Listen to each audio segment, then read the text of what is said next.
सब कुछ एयरफोर्स देख लेती है, रहना, खाना, मेडिकल, बच्चों की एजुकेशन, सारी चीजें, ऊपर से आपको सैलरी मिलती है, इज्जत मिलती है। तो जब मुझे ये बिजनेस बताया गया, जब मुझे बिजनेस दिखाया गया, मैं इस बिजनेस को करना नहीं चाहता था। शुरू में तो खैर समझ में ही नहीं आया, लेकिन जब समझ में भी आया तो करने की अंदर से इच्छा नहीं हुई। उसका कारण सिर्फ एक था कि इस बिजनेस में जो काम करने की जरूरत पड़ती है वो काम मुझे पसंद नहीं था। और ये बिल्कुल खुली बात है, आप सब लोग समझ पा रहे होंगे कि इस बिजनेस में लोगों से जाकर मिलना पड़ता है, लोगों को जाके इस बिजनेस के बारे में बताना पड़ता है।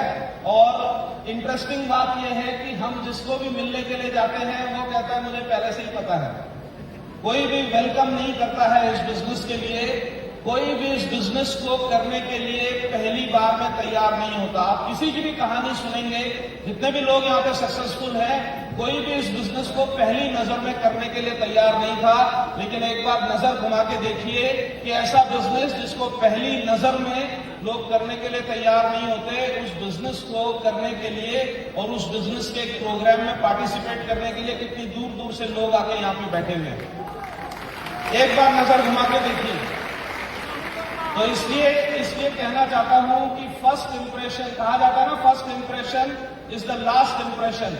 First impression is not always the last impression. इस बिजनेस पे ये बात लागू नहीं होती और बाहर की दुनिया का कोई भी नियम इस बिजनेस पे लागू नहीं होता।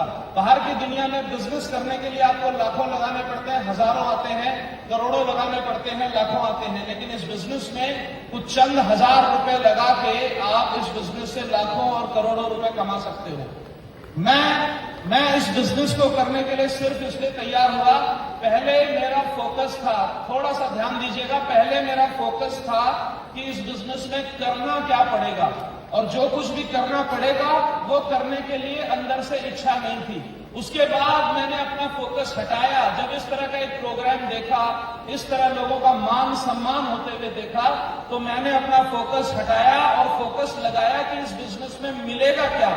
तब मुझे पता चला कि अगर मैं इस बिजनेस को करूंगा तो मुझे फाइनेंशियल फ्रीडम मिलेगी, पैसा खर्च करने की आजादी मिलेगी। मैं इस बिजनेस को अगर करूंगा तो मुझे समय की आजादी मिलेगी। मैं अगर इस बिजनेस को करूंगा तो मुझे मान सम्मान मिलेगा। मैं इस बिजनेस को करूंगा तो मुझे देश विदेश में घूमने का मौका मिलेगा। और मैं अगर इस बिजनेस को करूंगा तो महाजन साहब की तरह अपना बिजनेस अपने अगली जनरेशन को देने का एक चांस मिलेगा। जो कुछ भी यहाँ पे मिलता है वो मुझे चाहिए था। और जब मुझे समझ में आ गया कि जो कुछ यहाँ पे मिलता है वो मुझे चाहिए, तो जो कुछ भी यहाँ पे करना पड़ेगा वो बिना किसी कंडीशन के मैं करने के लिए तैयार हो गया। यहाँ प्रॉब्लम एक ही है, यहाँ प्रॉब्लम एक ही है। अभी मैं आपने से किसी को भी पूछूंगा, हर कोई यहाँ पे पूछता है पैसा चाहिए क्या? हाँ चाहिए। समय की आजादी चाहिए क्या? चाहिए। स्टेज पे आके सम्मान चाहिए क्या? चाहिए। देश विदेश में घूमना है क्या? घूमना है। काम करने के लिए तैयार हो, लोगों से मिलने के लिए तैयार हो ना? बात बहुत सिंपल है साहब, दो में से एक चुन लो।